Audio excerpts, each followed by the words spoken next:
Good evening, everyone. Welcome to the 25th Maine Family Business Awards, one of the nights I, and I'm sure all of you, look forward to throughout the year. I'm Joe Capozza, and I chair the Board of Directors at the Institute for Family-Owned Business. No, thank you. This is my last year. I'm also president of Capozza Floor Covering Center, which was founded by my grandfather 51 years ago. I'm always inspired by the stories shared during this event and all of our fellow family businesses are achieving and excelling at. Our awards don't just recognize excellence, they amplify it. Having been a past participant, I know firsthand they give businesses a platform to showcase their community, commitment, their innovation, and the role as stewards of the Maine economy. Participating in programs like this is a powerful form of proactive PR. It strengthens credibility, celebrates the people behind the business, and puts your family's story front and center in a positive way. Tonight is about sharing these stories of fellow family business and all that they are achieving and excelling at. Our stories are the stories of Maine. A special welcome to those tuning in virtually. We have a great show ahead. And kudos and thanks to the Pine State Breakers, dancers and performers, who literally kicked us off with vanilla ice flavor and flair tonight. Now, please join me in welcoming Michael Bork, the President and CEO of MEMIC, the Maine Family Business Awards presenting sponsor.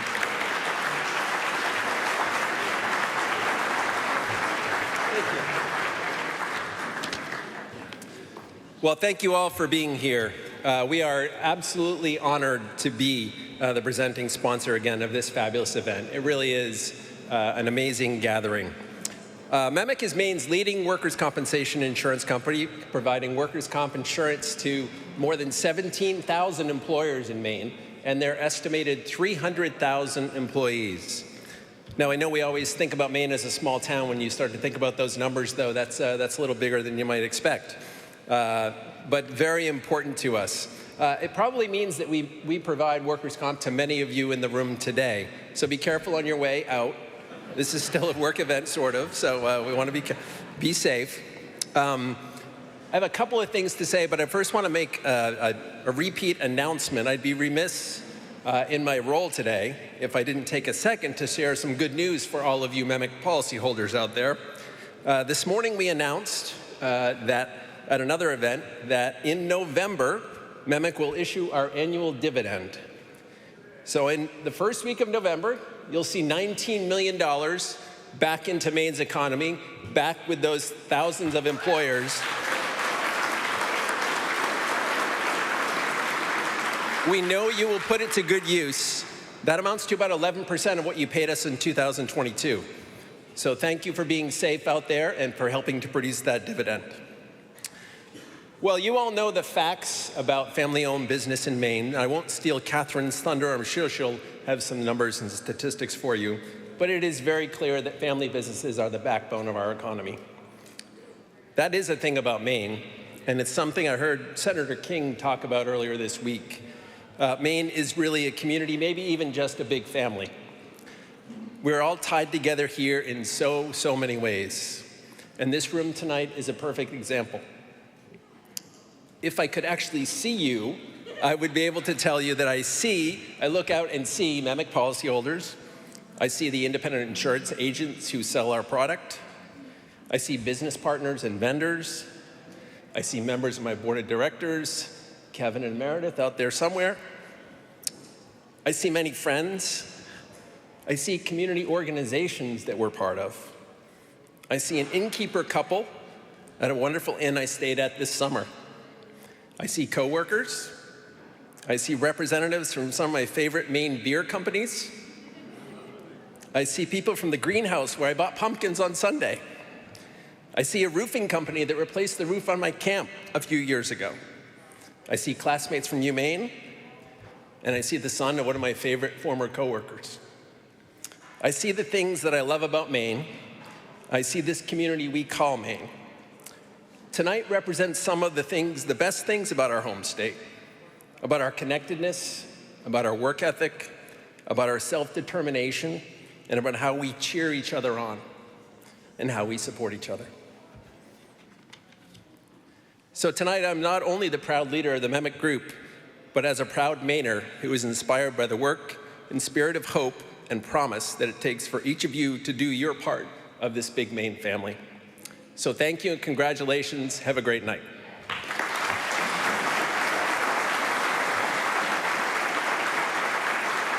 Good evening. I'm Catherine Wygant Fawcett, the Executive Director of the Institute for Family-Owned Business, otherwise known as IFOB, and I love my job.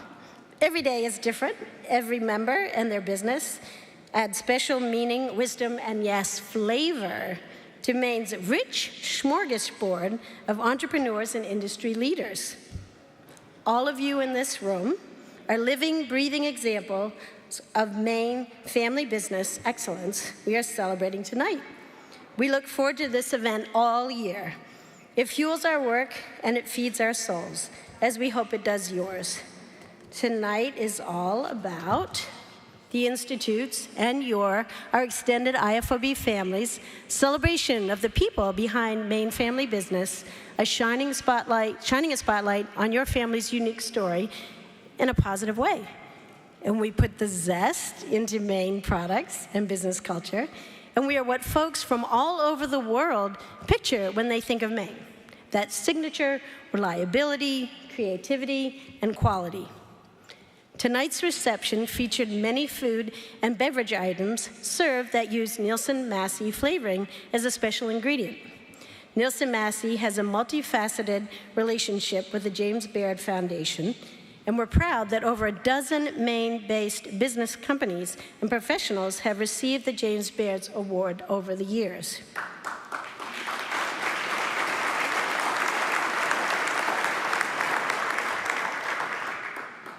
Perhaps you tried one of the vanilla-infused cocktails or mocktails. I heard one of the drinks was quite potent. Or the samples provided by Allagash, winner of the 2019 James Baird Award for Outstanding Wine, Beer, or Spirits Professional with Rob Todd, and one of this year's Maine Family Business Award finalists. We hope you enjoyed watching Chef Brant Dedaleris from Gross Confection Bar, 2025 James Baird semi-finalist, Outstanding Pastry Chef or Baker's Cooking Demo, next to the Southern Maine Community College Culinary Arts students and their educator, Chef Parker, with their creme brulee. Thank you.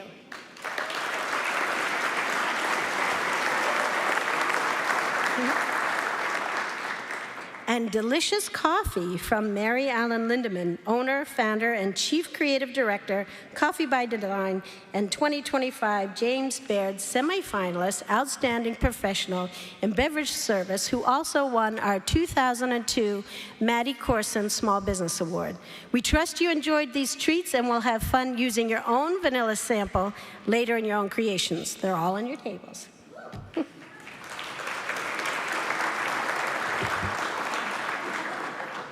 In this spirit, celebrating excellence, our guest speaker tonight is Matt Nielsen, Nielsen Massey Vanillas.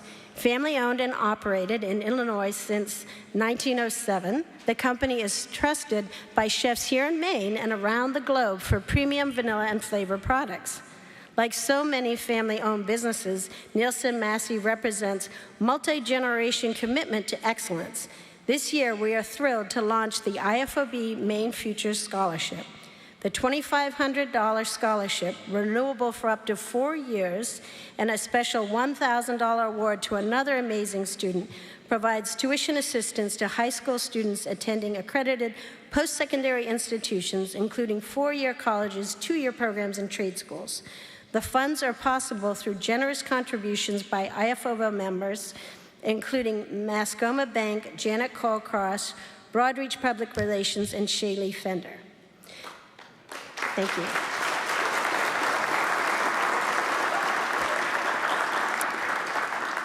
So we'd like to ask our first two recipients, Chase Farnsworth from Ripley, who is attending Husson University, and Ethan Stockwell from Scarborough, who is attending Bowdoin College, to come up on stage so we can congratulate them on being chosen out of over 40 applications from Fort Kent.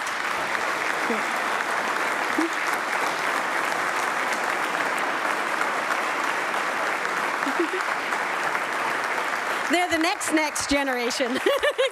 From Fort Kent to Scarborough.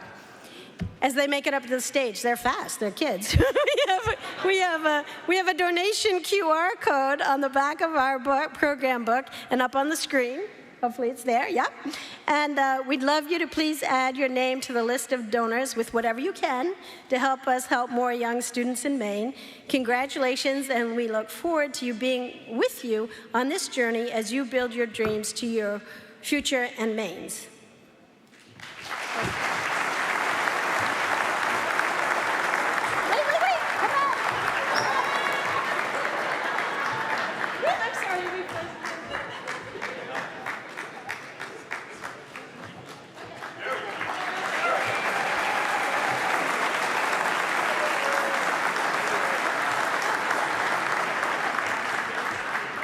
So if they keep up good grades, we get to see them every year, up to 4 years. So here we go. So, and now I'd like to thank all of our sponsors for making tonight possible. Thank you to MEMIC, our presenting sponsor, award sponsors, Rennie's, Chalmers Insurance Group, M&T Bank, Lee Auto Malls, Geiger, EOS Worldwide, and Volk Packaging Corporation.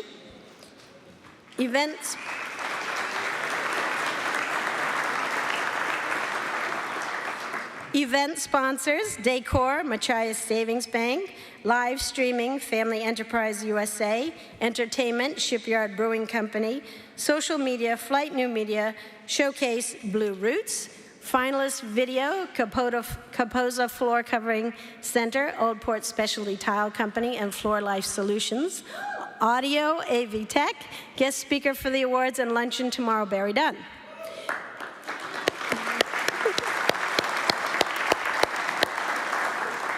Media sponsors, Burgess Advertising and Marketing, Down East, Franklin Printing, Maine Biz, and Maine Trust for local news.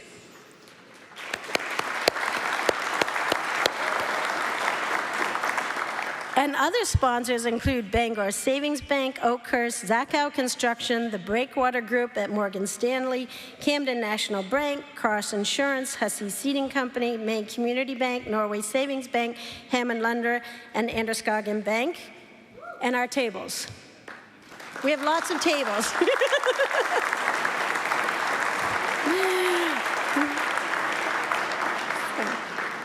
Special thanks to all of our sponsors who contribute to support us year after year throughout the year. So our founding sponsors, MEMIC, Partners in Workplace Safety, and also our partner in tonight's awards, the law firm Vero, accountants Barry Dunn, TD Bank, Clark Insurance, a Marsh McClellan Agency Company, and Richard Brothers Financial Advisors, Elite Partners, Capoza Floor Covering Center, Old Port Specialty Tile Company, and Floor Solutions, Machias Savings Bank, and the Breakwater Group. Thank you.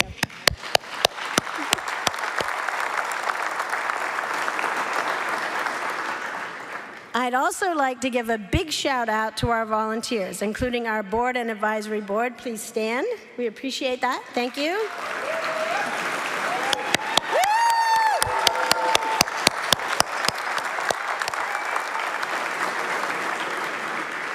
And to you, our members and friends who help make our work logistically and financially possible. Thank you to Brooke Stewart, our Director of Communications, a tireless champion for family-owned businesses, and the conductor who keeps the IFOB trains running on time. Here's to Brooke.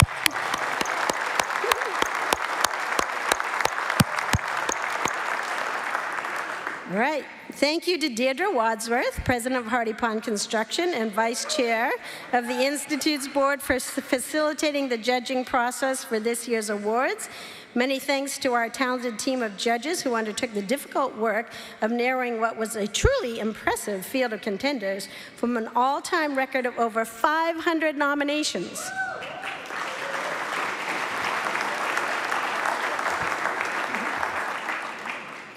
Our wonderful MC, Amanda Hill, returns to lead us through the evening's events. Thank you, Amanda.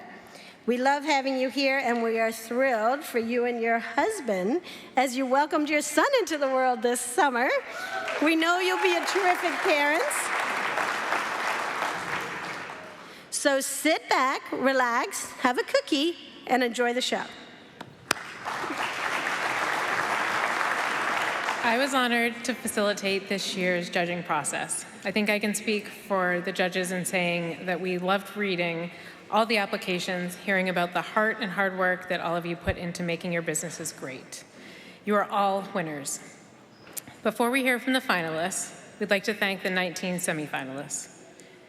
Bar Harbor Story, Danny's DJ Services, Downey's VIP, Gigi's Pizzaroni, The Grasshopper Shop, Jacinta Grover Photography, Keepsakes, Long Beach Marina, Marine Vintage Toys, McDougall's Orchard, Moose Mountain Adventure Park, New Morning Natural Foods, North Sky Company, North Star Chiropractic Clinic, LLC, Ossipee Garage Doors, LLC, Our Family Restaurant, Pine Tree Transition Services, Ralph's Cafe, Ready, Set, Go Learning Center, and the Playhouse at Waterville Station.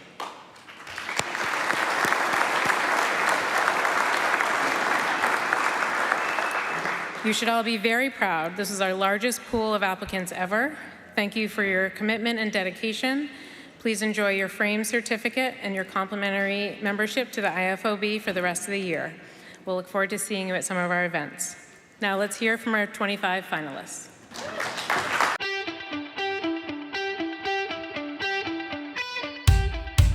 I'm Corey Morin, and together with my wife Karen and our 5 children, we own and operate Freckle Farm here in St. David, Maine. We're a first-generation family farm, which started during the 2020 pandemic when our only grocery store was empty. In 5 years, we become the Valley's largest market garden, manage the Madawaska Farmers Market, and we're the only farm in our region to accept SNAP and WIC benefits. We are from the Valley and for the Valley, and we want our community to have access to fresh, local food. We're honored to be a finalist for the Maine Family Business Award. Thank you. The Allen Company, founded in 2016, started as a small, 3-person operation and has grown into a dedicated team of 15. With decades of experience, we're known for exceptional results and lasting relationships. As a family business, our roots run deep. Founder Joseph Allen learned the trade at his father's side, working sun up to sundown on everything from excavation to septic systems.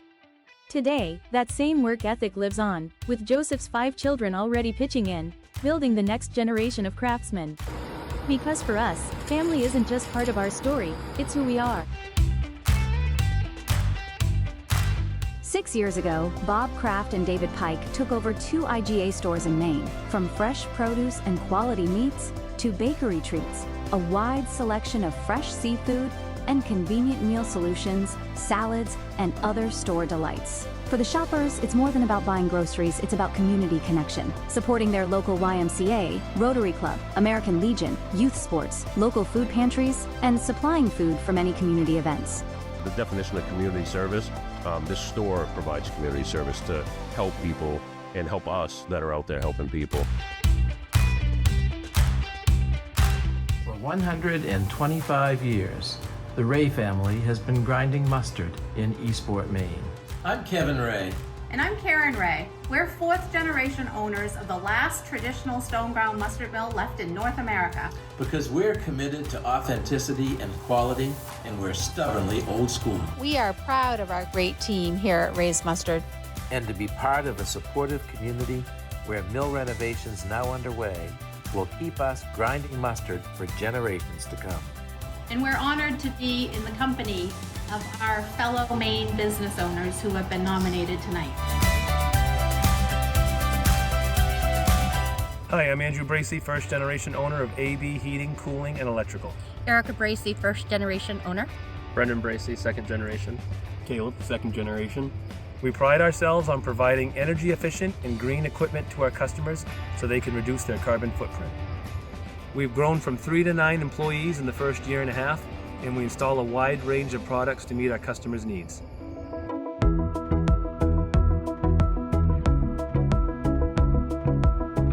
I'm Cindy Kerr. And I'm Bob Kerr. Together we're the founders of Kerr Security Services. We have 17 dedicated employees, which includes 5 of our children. Together, we take pride in delivering top-notch security solutions and exceptional customer service. Since 1997, we've grown to serve Maine's financial institutions, educational facilities, commercial and residential customers. Our mission is to protect what matters most. Hi, my name is Robert Vickerson with Sportsfields Incorporated, located in Monmouth, Maine. I'm the third generation of Sportsfields, and I'm here with my father, Jim Vickerson, who is the second generation. We build and maintain athletic fields and golf courses all over the state.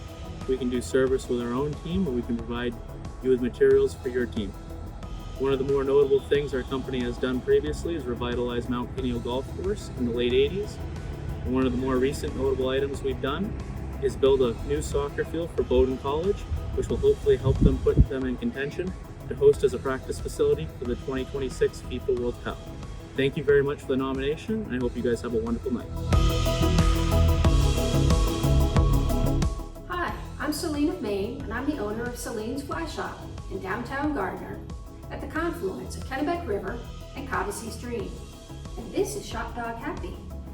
I'm a first-generation fly tire, fly shop owner, and a second-generation artist with a portion of my shop used for gallery space for my watercolor paintings and commissioned flies. Most of the shop is for retail goods, such as rods and reels and fly tying materials, but we also have a large selection of flies tied by local Maine tires. Serving the angling community is a big part of what we do. We have lots of classes to offer. Lastly, we have a museum section of historic fly fishing memorabilia to show Maine's past traditions of tires and their influences. My name is Amanda LeClaire, and I'm the Director of Stepping Stones Early Learning Center. I am joined by my daughters, my husband, sister, and staff who have been with me for 14 plus years, who have become like family. Since 2004, our family-run program has been dedicated to providing children with a safe, loving, and engaging place to grow, learn, and explore. In 2020, our center faced a devastating fire, completely destroying our building. Our story is one of perseverance, but also one of hope and community. We believe every child deserves a place where they feel safe, loved, and inspired, and that's the heart of Stepping Stones. Hi, I'm Chantel Pettengill, owner of Pettengill Academy, early childhood daycare with locations in Lewiston, Brunswick, and Auburn. We serve children 6 weeks to 12 years with childcare, with preschool learning. Typically, I would have my husband who runs the business with me in the video, as well as my 2 children who have been involved in the reason and the inspiration for us starting early childhood centers with us. But of course, life is busy, but I wanted to come and introduce myself and tell you a little bit about us. Hi, we're Hawkeye Fiber Optics. We're a telecommunications fiber optics construction company based out of Poland, Maine. We're a first-generation company founded by my husband, Ryan Hawks, in 2015. Over the years, our integrity and care for each person makes a long-standing difference in the quality of work that we do. We wouldn't be who we are without our team. They're truly dedicated to what they do. The expertise that they bring to the table is what truly sets us apart. Welcome to P&A Bookkeeping. Being a Maine family-owned and operated business is incredibly special. I'm Renee Philbrook, first generation and founder of P&A Bookkeeping. I'm Danielle Hansen, second generation owner and current CEO. The biggest misconception about bookkeeping is that it's just tracking money in and out. But really good bookkeeping can do so much more. It's not just numbers on a balance sheet. It's about having the clarity and confidence in those numbers to be able to build a stable and strategic business. We are so deeply grateful to be nominated for the Maine Family Business Awards. It's such a privilege to be counted among so many inspiring Maine businesses.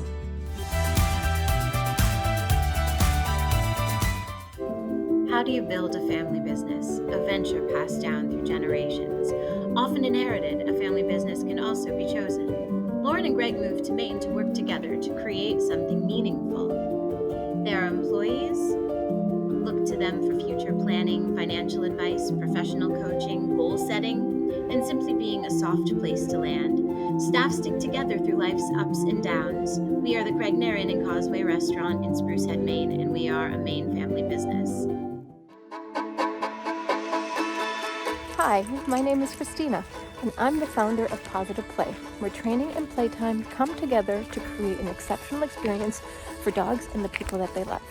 Here at Positive Play, we offer dog walking, adventure walks, dog training, dog daycare, daycare training, boarding, and grooming. Not only are we the one-stop place for everything dog, we're also your dog's home away from home. Hi, I'm Tom Estabrook, President and third generation owner at Estabrooks. With 11 working family members and a dedicated staff, we've grown into one of Maine's largest garden centers, with locations in Yarmouth and Kennebunk. We grow many of our own plants we sell, and this year we opened a new 55,000 square foot greenhouse in Pownell to expand our homegrown collection. We're truly grateful to be a finalist of these awards, and we want to congratulate all the other nominees.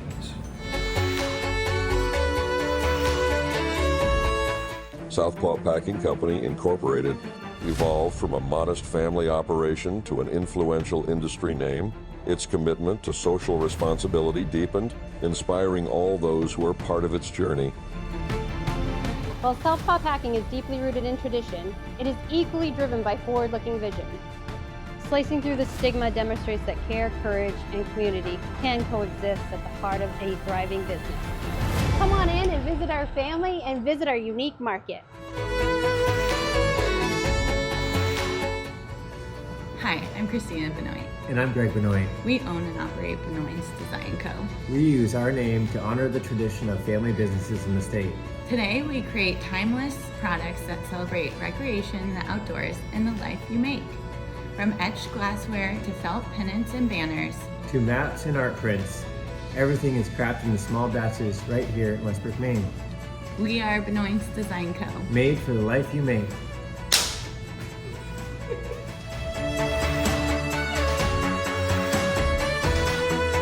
Hey, Rob Todd here from Allagash Brewing in Portland, Maine. We are a first-generation family-owned business. Our purpose is to brew with integrity and build community. All 130 employees here at Allagash take that very, very seriously. I'm very excited about our Maine Grain program. In 2016, we made a pledge to buy 1 million pounds of Maine-grown grain by 2021. We accomplished that goal, and this year we will buy nearly 2 million pounds of malted barley and wheat from the state of Maine. Cheers. I'm James Higgins. In 2015, my wife Trish, my brother Palmer, and I started Chenmark here in Portland, Maine. We buy and operate local businesses for the long term, companies that keep communities running.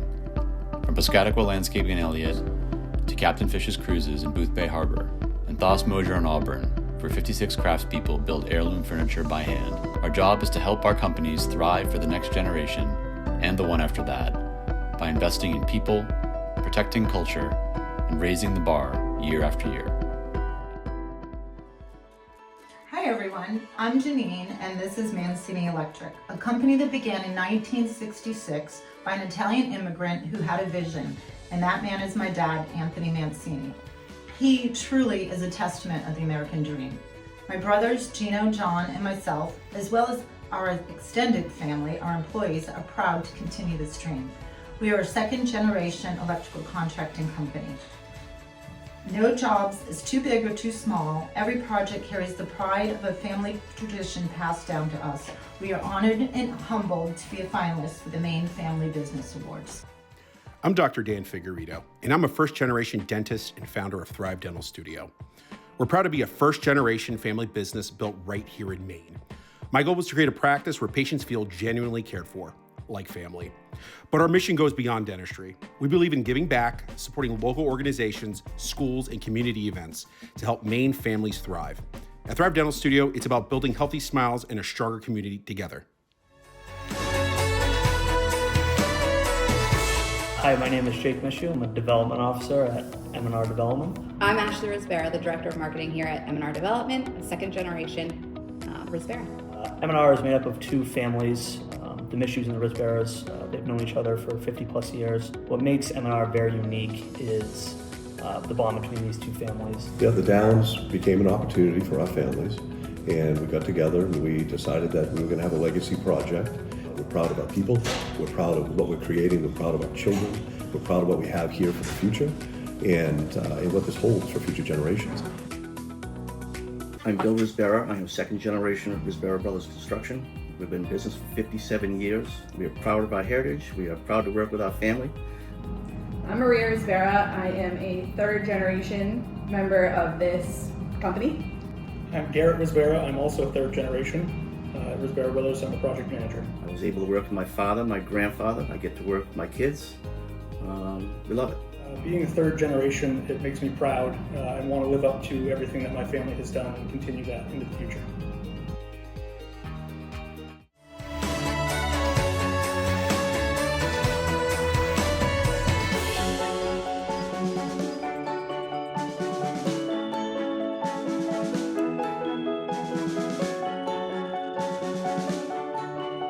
Hi, Danny and Carla Lafayette. This is our first hotel, the Best Western Lighthouse Inn, Hamden, Maine.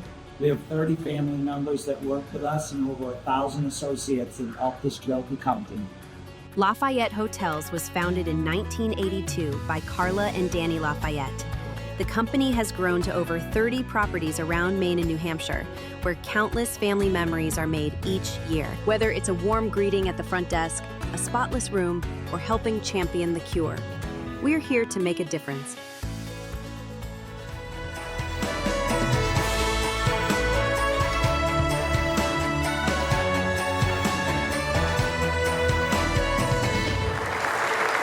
What a great mix of people up there. Hi, everyone. My name's Amanda Hill. I am a reporter and an anchor with CENTER Maine, and I am so excited. I'm so honored to be back here to celebrate this year's Maine Family Business Awards semi-finalists, finalists, and of course, winners.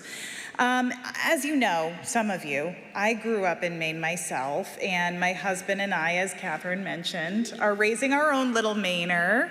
And I just love, through work and just through living here, I love meeting people who are doing amazing things in this state, who are making it a better place to work, a better place to play. And that includes all of you. So thanks for all you do.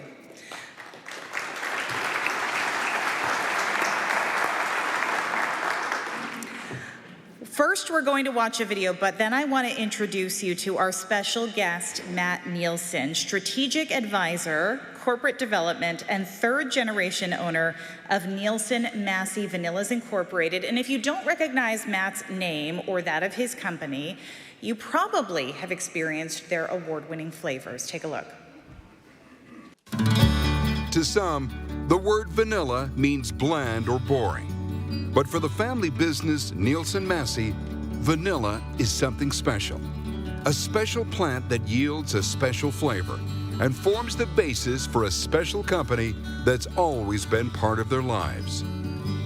Nielsen Massey produces the finest pure vanilla extracts and specialty flavor products in the world. Founded in 1907, its products are highly sought after by professional chefs and culinary experts, food manufacturers who demand high-quality flavors, and discerning home cooks who appreciate using the finest ingredients in their creations. Siblings Craig, Beth, and Matt Nielsen share a common bond, and fond memories as well. Their father, Chatfield Nielsen Jr., took over from his dad in the late 1950s, and their mother, Camilla, joined the leadership team in 1979. And was chairman of the board until 2015. The 90s were a period of growth for Nielsen Massey, with a move to their Waukegan plant and the opening of a facility in the Netherlands. New products and flavors were introduced, and in 2005, the company expanded beyond vanillas with a line of flavor extracts including coffee, orange, and peppermint, to name a few. Today, the Nielsen Massey legacy is in good hands under the leadership of Craig, Beth, and Matt, who are all involved in the company's daily operation. A non-family member with extensive food experience has been brought in as CEO, and the company recently established an outside board of directors. Together, they strive not only to build the company and the brand, but also to support the farmers who grow the vanilla, who face a number of struggles, including theft in their fields during the rainy season. The company helps these farmers through the Nielsen Massey Foundation and as co-founders of the Sustainable Vanilla Initiative in Madagascar. Above all, Nielsen Massey recognizes that being socially and environmentally responsible is not just good for business, It's good for their farmers, good for their customers, and good for the world. My name is Jonathan Thompson, and I'm the CEO of Nielsen Massey Vanillas. Nielsen Massey is over a 110-year-old company. It's actually third generation, family-owned to this day. It's 3 shareholders, and they're actually still very involved in the business. We take the world's finest vanilla that we source from Madagascar, Uganda, all different kinds of origins around the world. And what we do is we turn that into the world's best extracts, powders, pastes, and other culinary delights. We have 4 channels that we operate in. We have a manufacturing division, which is ingredient-based business. And then we have a retail business, which is online and brick and mortar. The specialty and natural foods channels where we really focus. And then we also have a food service business. So if you think Michelin star and high-end chefs, that's where we really made a name for ourselves. But really our strategy over the last few years has been about expanding without losing the quality and the really high-end gourmet specialty chops that we're known for. But how do we expand out into more of the natural and the broader food drug mass? So really, if you look at our business, we've really been known in the specialty side and the specialty sector of retail. Nielsen Massey crafts vanilla slower because you can't rush perfection. Taste vanilla as vanilla should be. Please welcome Matt Nielsen.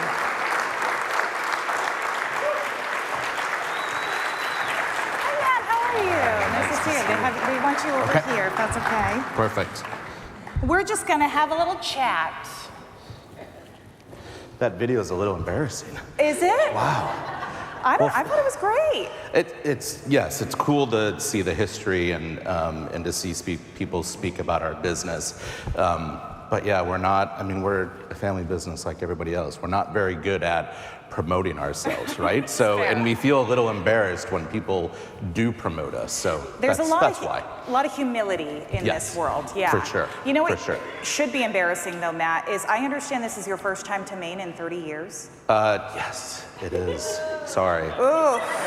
Sorry. But being here reminded me how much I loved it when I was 13. And when we came on family vacation, my mother grew up in Long Island. I don't know if that's a good thing or a bad thing, but she spent her summers vacationing in Maine. So the first opportunity she got when she thought we were old enough to appreciate the beauty of Maine, she brought us out here for family vacation and absolutely loved it. So as long as it's not Massachusetts, I think the crowd is in your favor.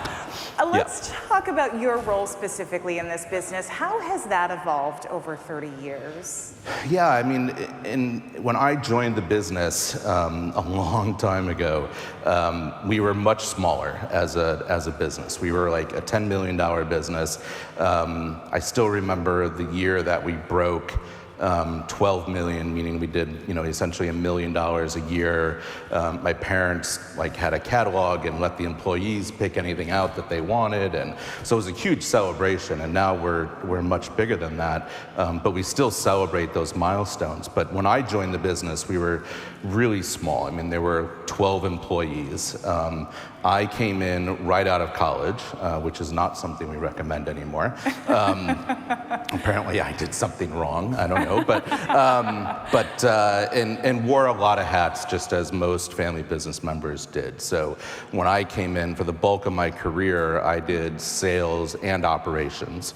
And anybody that's in manufacturing knows that sales and operations usually don't get along together. So I had a lot of these, bipolar fights in my head about that. But I was able to grow within the business and learn about the business, continue to learn about the business, and develop my skills and take on a strategic role. So I was responsible for our strategic planning, which was really beneficial to kind of see the big picture of what we were doing and where we're going. And I recently have stepped out of an operating role within the business. You saw our current non-family CEO, Jonathan Thompson, speaking. He has put together such an amazing professional team team of leaders, that it gave us as the family the confidence and the ability to step out of operating roles, let them take the reins so that we could focus less on working in the business and more on working on the business, which is really critical as we think about the next generations and future generations. We try to make decisions that take us, that we're considering 5 generations out. And that's super and critical to have that time to be able to do that. That's very important, and that brings me to a statistic. 3% of family-owned businesses make it from first to 4th generation. Yeah. That was one of my questions for you, is how do you make sure you're making it to the next generation? Yeah, it's a challenge for family businesses, and we're actually a little bit of an update since that video. Unfortunately, my brother passed away recently, so his 2 boys, which are 4th generation, are now shareholders in the business. So we've transitioned so far successfully from 3rd to 4th. But I think that what has really helped us is multiple things. Is we've been fully committed to education around family business. So learning about what makes us as a family business unique and the things that we need to be thinking about as it relates to governance and succession planning and things like that. It also has been helpful to make sure that the previous generation, so meaning in my case, my parents, were very good at not putting the expectation on us that we were going to join the business. It was an option for us, but if we were passionate about something else, then that was fine, go do that, right? And I think that's where a lot of family businesses fail, is when you put that expectation on the next generation, and the next generation comes in, but if they don't have the stewardship or the passion for that business, they're not going to be successful, or if they are, they're successful in spite of themselves, right? So you need people that are fully committed to the business, that have the right cultural fit, that have the right education and commitment and passion to the business to be successful in future generations. I think a lot of businesses here can also relate to finding cost-effective ways to run business. Nielsen Massey vanillas, they're not cheap, but you don't use cheap quality materials. Talk a little about that. Yeah, we've always been focused, and I was speaking with somebody earlier tonight that, as we continue to grow, our desire is not to be the biggest in our industry. There are people far bigger than us, and they will kick our butts if we try to take them on. So that's not what we're doing, and we don't want to do that. But our focus is always to be the best at what we do. And that means we have to pay above average. We have to pay in terms of employees. We pay for the quality of what we desire from the growing regions. It means we have people in country in the growing regions working for us that go out and build those relationships with the farmers and the villages and the co-ops, and we support programs in country. You saw some of that in the video of building schools and providing clean water wells and things like that. Vanilla is grown in developing countries, so they are primarily disadvantaged areas, and we want to make sure that we can do things to help our farmers, not only to obviously build an allegiance to us, but it's better for the environment, it's better for the communities and all that. And therefore, because of how much we invest in quality and our farmers and our relationships, our prices are going to be more expensive. We have to be able to do that in order to support that. I also want to talk to you, Matt, about your philanthropic arm here, the Nielsen Massey Foundation, which actually has a multifaceted relationship with the James Beard Foundation. Tell us about that relationship. Yeah, so we've been involved. I mean, culinary is a huge part of what we do, working with chefs, both savory chefs, pastry chefs like we experienced tonight, and cocktails as well, as we also experienced tonight. And James Beard is a huge part of supporting that industry, that marketplace, and they are one of the preeminent foundations and entities that does support that industry. So it's very much a natural for us to have a partnership with them to help support the work that they're doing to promote culinary and to promote the creativity that chefs need in order to kind of release their, their inner self, right? And there's nothing better than being able to do that. I want to take some questions from the audience, and I hope Sure. somebody set aside one of those vanilla cocktails for me, because I showed up a little late. But does anybody in the audience have any questions for Matt Nielsen? Oh, we've got one right here, Catherine. What's his relationship with Family Enterprise USA? Family Enterprise USA, you have a relationship with them. What is that? Yeah, and they're here tonight as a sponsor, which is amazing. Family Enterprise USA, for those of you who don't know, is a nonprofit organization that is an advocate for family businesses in Washington, D.C. I was lucky enough to get involved with them a number of years ago and was invited about 2 years ago to serve on their board of directors. So I go to Washington, D.C. a few times a year. We get updates on what's happening politically that may impact family businesses, and then we spend time on the Hill meeting with congressional staffs and representatives and senators. And interestingly enough, I was shocked when I first joined and heard this, that there's so many different interest caucuses within Congress. There's a small business one, there's all kinds of things. There's a peach growers, a peach tree caucus, whatever it may be. There was not a family business caucus, and I was shocked at that. And that was one of the first things they did, was found the Congressional Family Business Caucus on the House side. We're now working on forming a caucus on the Senate side, because apparently senators and representatives don't mix very well. So they have to have their own caucus. And we're still looking for people on that caucus. So I know Senator Collins in Maine, if anybody knows her, please let her know that we'd love to have her involved. It's a bipartisan caucus. It's a bipartisan group. We're not advocating for policies, but we are advocating for family businesses, because we all know what impacts a family business is different than what impacts other businesses, and that family businesses are not just small businesses, which is one of the most common misconceptions we have when we meet with staff is, oh, well, we're already involved with small businesses. That's great. Family businesses are small. They're $1 million businesses, but there are family businesses that are multi-billion-dollar businesses, and there's everything in between. So it's really important that they consider that when they are speaking about changes to law. Yeah, very important. That was a great question. All right, we've got one right here. Oh, we have a microphone coming, so hang on, I'm sorry. We won't make you shout.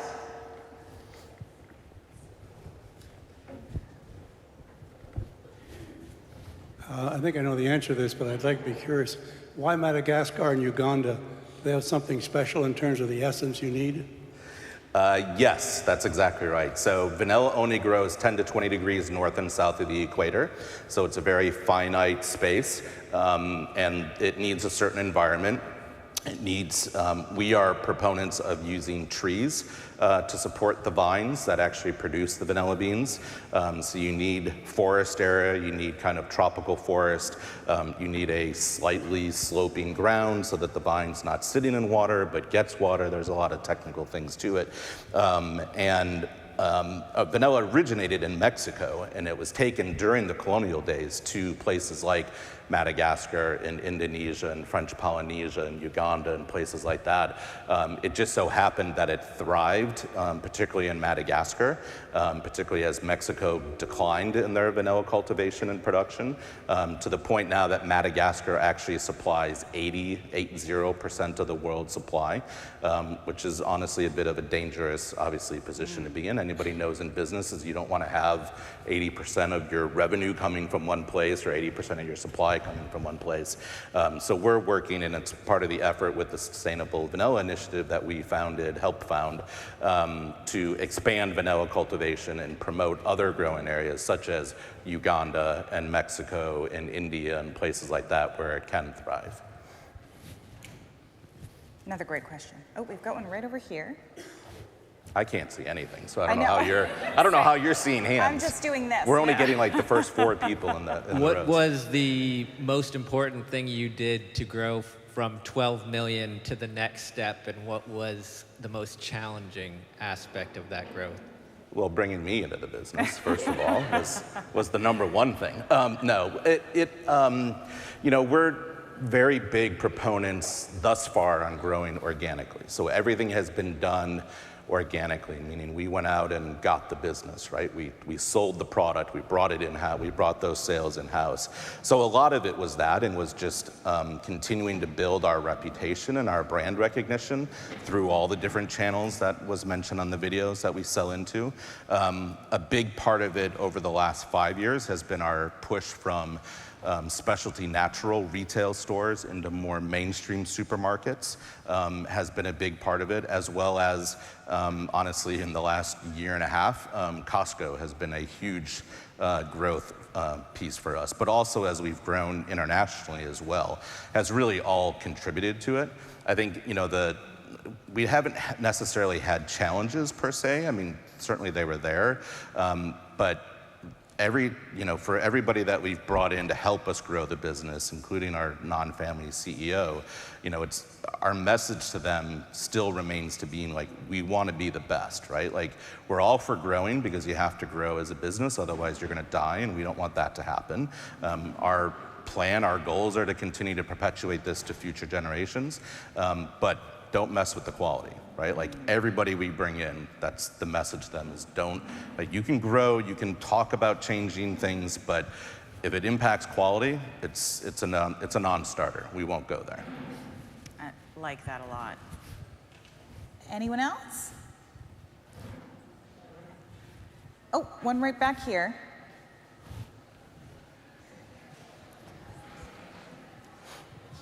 And we can make this the last one, but while the mic's being passed, do you have any specific advice that you would offer to these family businesses? Yeah, I mean, to me, it goes back to education. I'm a huge proponent. I'm a lifelong learner. I still, go to family business conferences. I attend webinars because there's always something new to learn. And you learn not only from the presentations that are there, but you learn from the people that are there, right? Like, I learn just as much as with the connections I make and the people that I talk to. So an environment like this, right, is an amazing opportunity to meet people and to learn about other businesses and how they've handled things. So I think learning is the number one thing. And then, if you need help, go get help. Right? Don't be afraid to ask for help. And sometimes we get so focused on working in our business that we forget that we need to work on the business, or we don't think that we have the time to work on the business. So often bringing a consultant in, a family business consultant, will help you and force you to spend time on the business. So those would be my two big ones. Continue with education and get help when you need help. Okay, we'll get to that question. So my question is, how do you set up, amongst the shareholders, voting and things like that amongst the family members? And also, what do you do if you have disagreements? What do you find is the best way to overcome those? That's a great question. I mean, ownership is all based on shares, or I should say voting is all based on shares. When it was my brother and sister and I, we each owned a third. We each, had to get together and make a decision. As I said, we recently just passed on those shares to the fourth generation. We haven't had a vote since then. So, I was talking with a group earlier. I said, I feel like I'm a bit of an expert on three people in a third generation sibling partnership. Now I have to learn how to handle a sibling partnership, but also two nephews, right? I'm hoping it's not a lot different, but it very well may be. And that's all based on the individual. So voting is all based on the share itself. We have certain things within our bylaws and within our shareholders agreement that require unanimous approval. So things like if we were going to sell the business, that requires a unanimous approval, right? But most of the decisions we make are majority. And that was certainly challenging, particularly with the three of us, because often it was two people wanting to go one way and another person wanting to go another way, and the individual would feel like they weren't being heard, listened to, considered, right?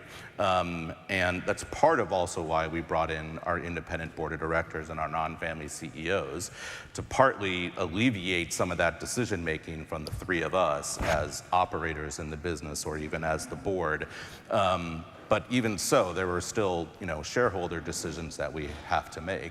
And we like to think that we're all mature enough that if a vote goes 2-1 previously, then, you got to roll with it, right? And you have to kind of, lack of a better word, suck it up and just move forward and be aligned then on how you're gonna go forward. But it can take a lot of conversations, right? So it's not always just a simple let's have a meeting and make a quick vote. When we decided to do a board of directors, it took us 2 years to decide whether it was going to be a fiduciary board or an advisory board, right? So don't be afraid to take some time, but you don't want to obviously stall the business on a critical decision as well.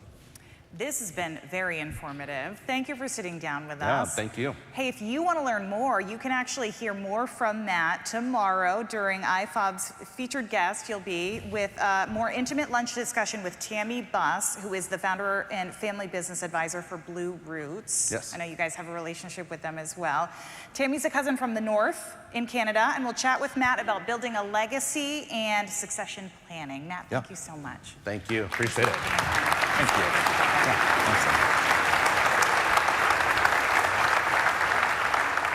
thanks. Okay, who is ready for the awards? Let's do it. Our finalists tonight come from diverse industries, but they all share a dedication to innovation, hard work, community betterment, and to fostering a strong company culture with demonstrated care for their employees, whom they treat like family.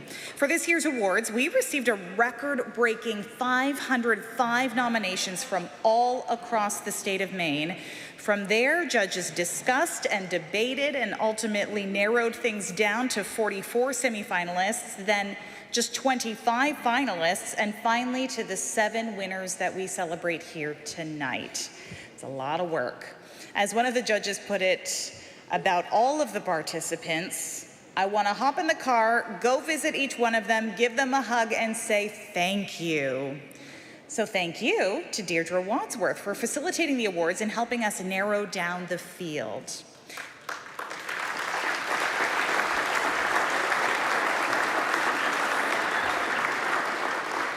Let's take a quick moment here to meet the people who had the tough job this year. Judges, please stand when I call your name. Chris Lynch from Legacy Properties, Sotheby's International Realty.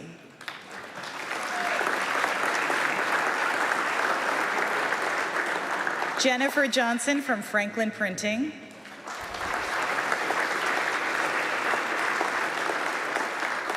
Charlie Zachow from Zachow Construction. Jake Jones from R.J. Grondin and Sons.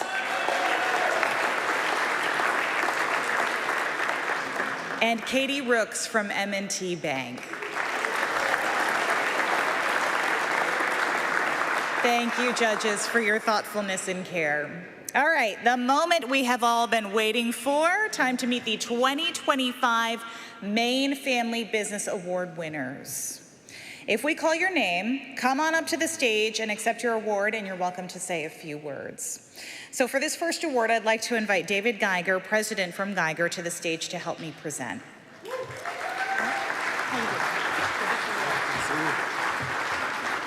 Our first award is the Geiger Environmental Leadership Award. It honors companies that set the standard for sustainability. So this year's award seems particularly poignant given the severe drought that Maine finds itself in right now. Nominated by Matt McAdam, our winner stands out in large part for their innovation and their groundbreaking approach to water usage and conservation. They engineered a water system that uses a 2 million gallon pond as its primary source. A closed loop system then moves 120,000 gallons through their facility, maximizing recycling and minimizing waste and runoff. In addition, hanging baskets are irrigated by delivering precisely the amount for each basket's weight. This 5th generation business impressed the judges with their long-term 25-year planning for future generations, with 11 family members currently involved in the business. Congratulations to Estabrooks Farm and Greenhouses, winner of the Geiger Environmental Leadership Award.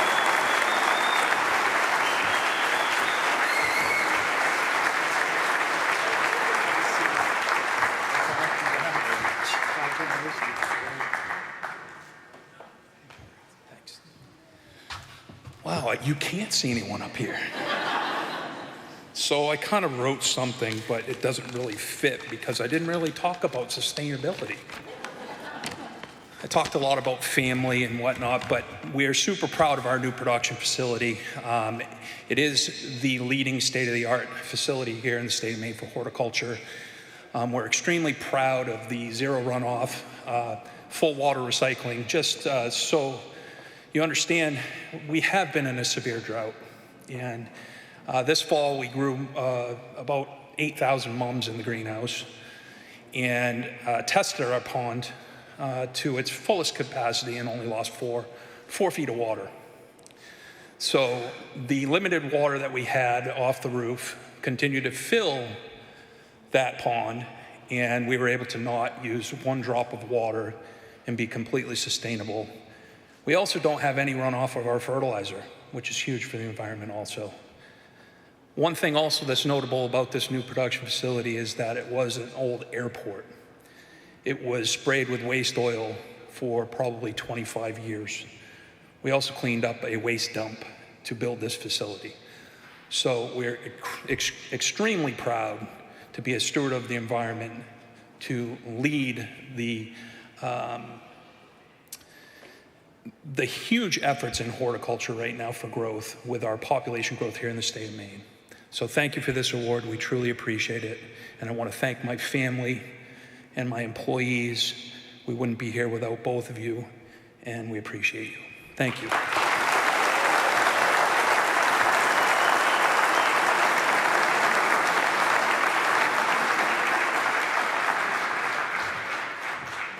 Congratulations.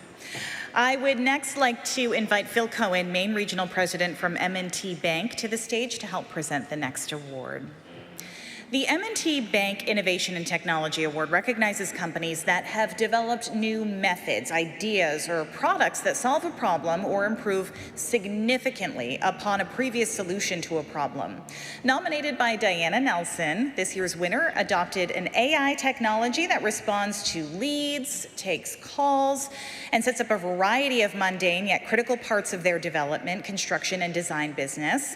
The average response time, 36 seconds, and it responds at all hours of the day, with 49% of the calls coming in after business hours.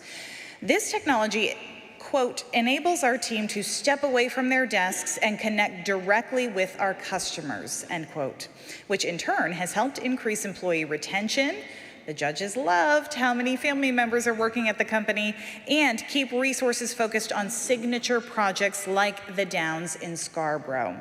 Congratulations to M&R Development Company being named 2025 M&T Bank Innovation and Technology Awardee.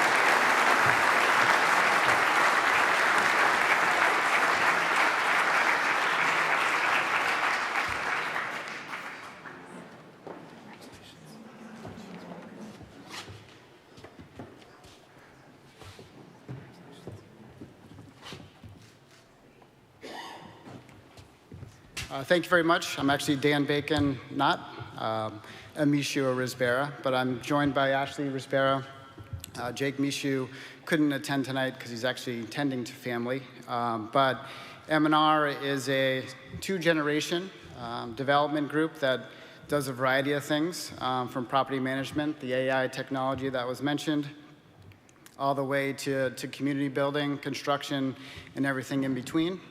And it benefits from the wisdom of the older generation and the enthusiasm and energy of the younger generation, and it also surrounds itself with other professionals that really kind of up the game. So M&R appreciates the recognition and is honored to be in the conversation with these other finalists. So thank you.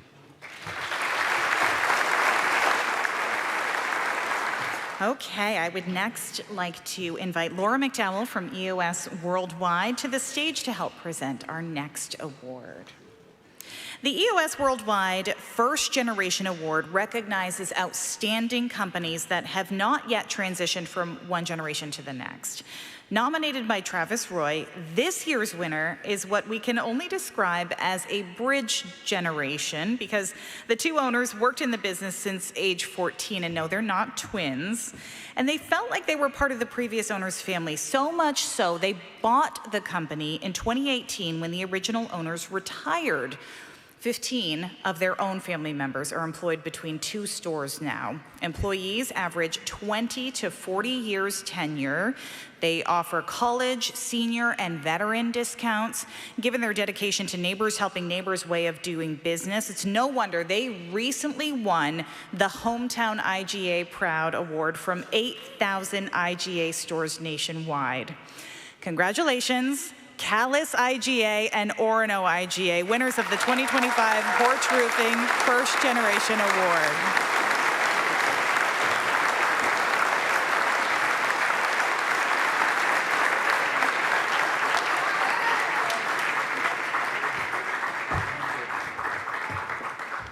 Wow.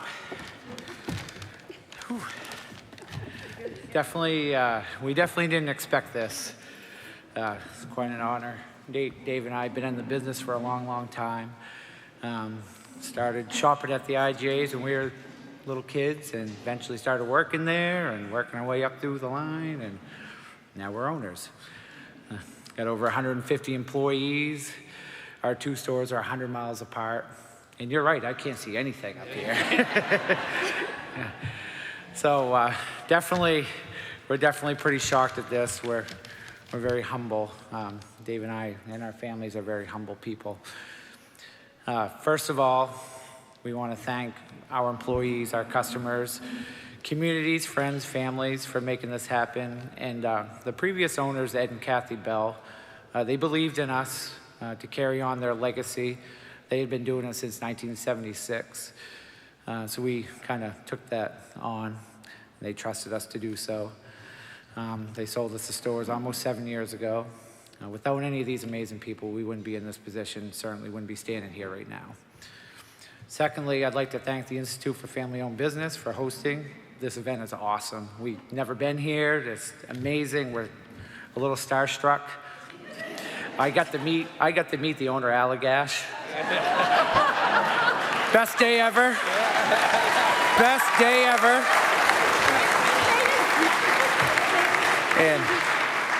And I do sell his products. A lot of them. So,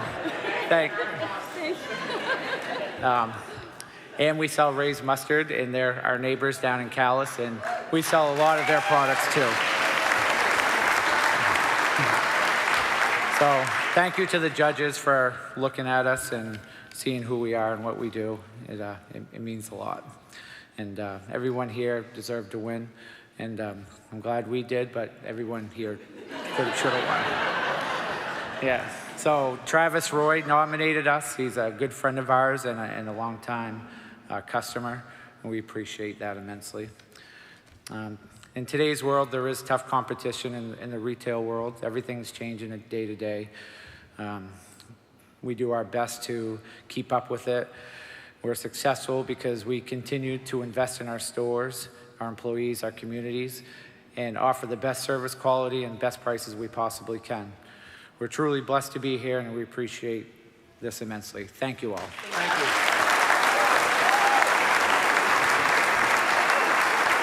Congrats to them. Thanks for making the trip, and I hope you come back next year. I'd like to invite Dottie Chalmers-Cutter, a fourth-generation owner from Chalmers Insurance Group, to the stage to help present this next award. The Chalmers Insurance Group Customer Service Award seeks out a business that consistently exceeds its customers' expectations.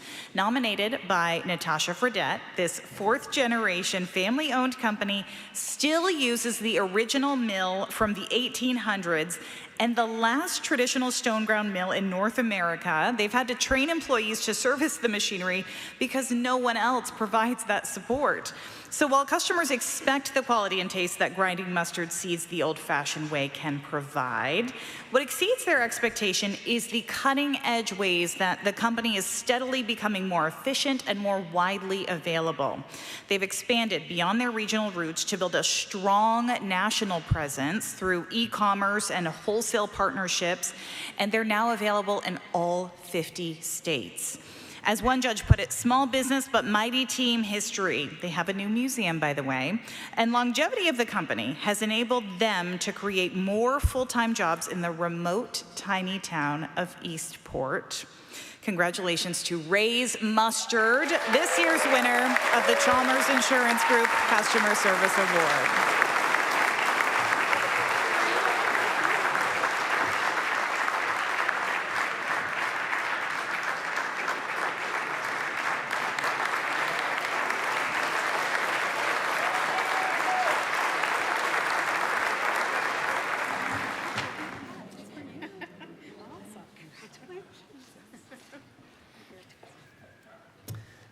Unfortunately for you, I'm a recovering politician, so I'm never at a loss for words, but I kind of am right now. A heartfelt thank you to this wonderful organization who cares about family businesses. All of you know how much of yourself goes into that, and it's an honor and a privilege to stand here on behalf of 4 generations of our family to accept this award, and most especially to say thank you to our wonderful crew, to our wonderful community of Eastport, who really rallied with us as we're now undergoing a major renovation of our mill. The grindstones are sitting in the warehouse right now while we put a new foundation under this mill to make sure that there can be another 4 generations of Ray's Mustard to come.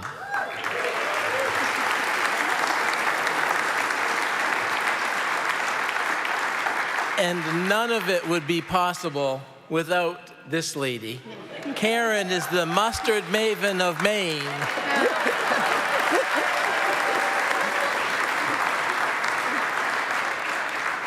Like he said, he's the politician, I'm not the speaker. But I do want to take a minute to just thank our customers and our collaborators and our vendors. And some of them are here today. MEMIC, obviously. We're all vendors. We're all customers of MEMIC. Rennie's, what a great customer of Ray's Mustard. Go to Rennie's and buy it. But also, you should go to the Callis IGA or the Orono IGA. And I'm sure there are others here, but thank you. Don Kerrigan would be so proud. If you haven't seen his story on the community rallying around them, you should check it out. It's really, really great. All right, I'd like to invite Yellow Breen, Board of Directors for Lee Auto Malls and President CEO of MDF to the stage to help present the next award. You are ready to go, I love it. So next up is the Shep Lee Community Service Award. For more than 60 years, Shep Lee built a successful auto dealership with a corporate culture based on respect and concern for customers and employees. Nominated by Heidi Welsh, this business started 5 years ago during the pandemic with a mission to strengthen food access and awareness across the border region of the St. John Valley and Aroostook County. In the past 3 years alone, they have doubled growing capacity, launched a line of value-added goods, and started a CSA program serving customers across multiple towns. In 2022, they helped Madawaska become a USDA designated food sovereign town and launched the Madawaska Farmers Market. They partner with programs like SNAP WIC and Maine Senior Farm Share to ensure everyone has access to and can afford healthy food. They refer to this mix and business model as our soil, our schedules, and the way we serve our neighbors. Great motto. Join me in congratulating Freckle Farm LLC, our Shep Lee Community Service Award winner.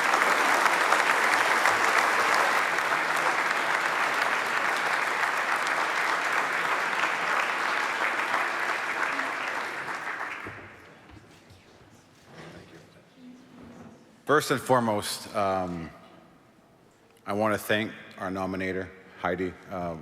I hadn't even heard of this organization until my wife told us we were one of the 25 finalists. And I said, what are we doing? Where are we going? Very humbled.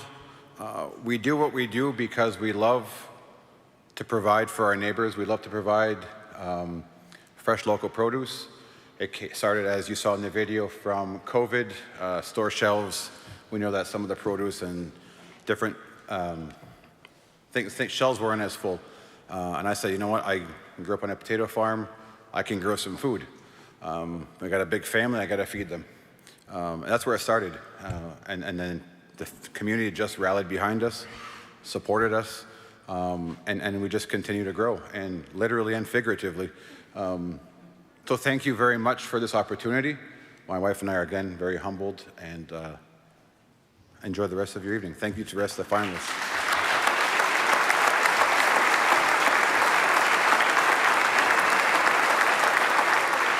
Congratulations. I'd like to invite Derek Volk, CEO of Volk Packaging Corporation, up to help with this next award. The Maddie Corson Small Business Award honors a company with fewer than 25 full-time employees that demonstrates excellence in family involvement, use of external resources, communication, and community service. This year's honoree, nominated by Maya Nichols, Donna Chapman, and Devin Sargent, says, "We are fierce with a competitive spirit and giving hearts.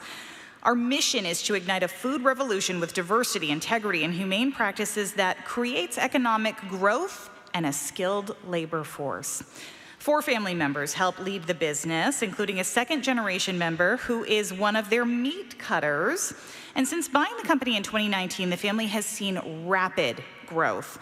They developed a software program for the industry that will help revolutionize scheduling coordination with farmers. They're spearheading an onboarding and training program addressing ergonomic issues for the industry and adapting tools and processes to help increase efficiency. As one judge stated, slicing through the stigma, they work with NAMI Maine, that's the National Alliance on Mental Illness, on their mental well-being initiatives that are gaining industry-wide awareness. So congratulations to Southpaw Packing Company, our winner of the Maddie Corson Small Business Award.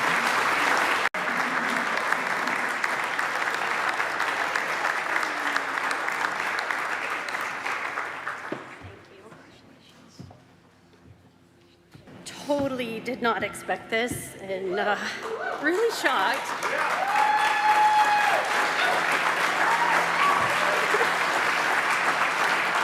I can't tell if it's the tears or the lights. I can't see nothing. And for any of the women out here tonight, I don't know if it's menopause or it's just really hot in here, so.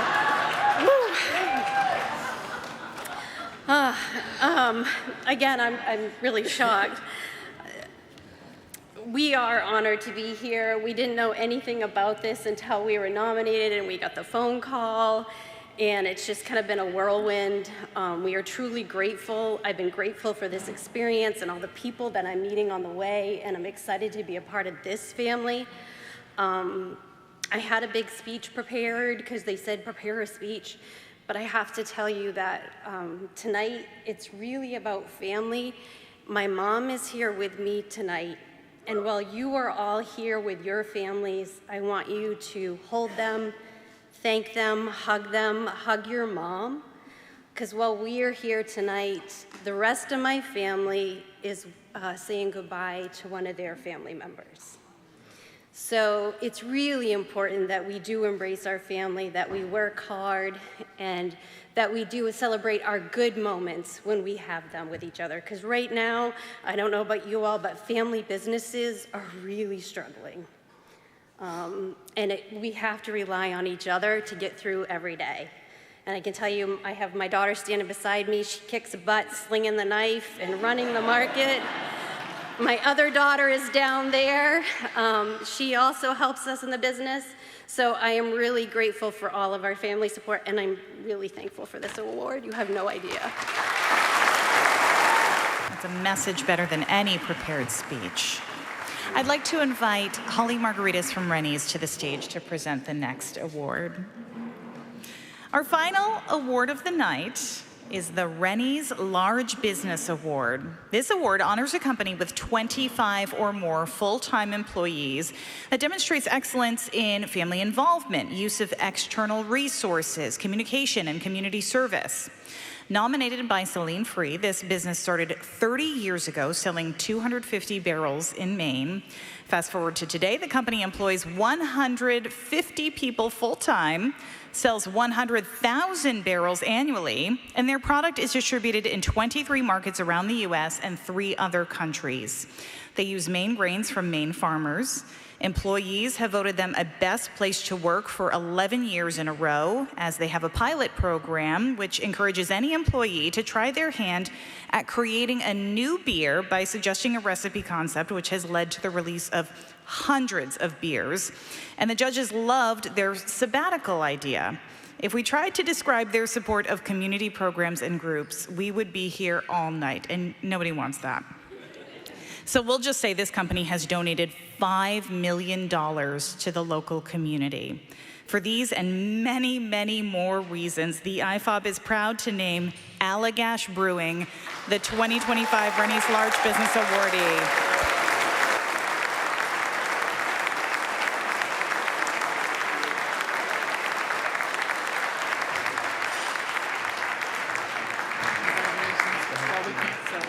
Thank you very much. Thank you all very much. I'm just the one up here talking. It's really our 130 employees that make everything that we do possible, and 8 of them are right over here, in addition to my wife, Betsy, who's obviously an important part of the family-owned business component.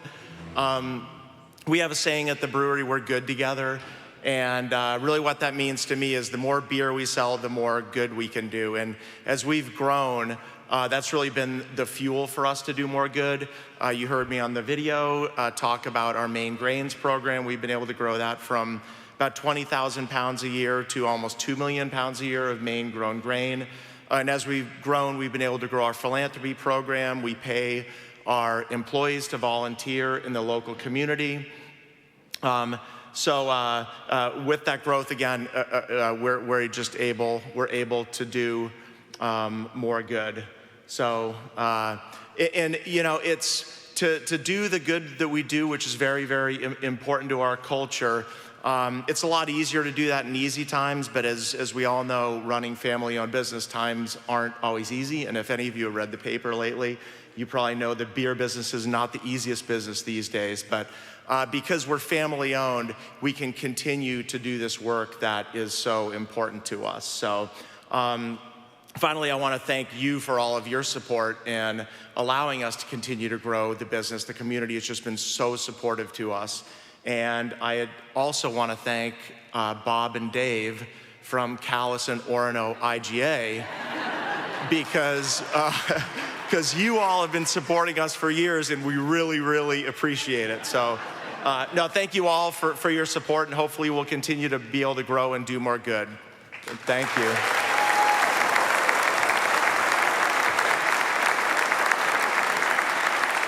And Rob, Holly did say she would sell you at Rennie's if she could. Congratulations to all of our winners. Let's give them all another round of applause.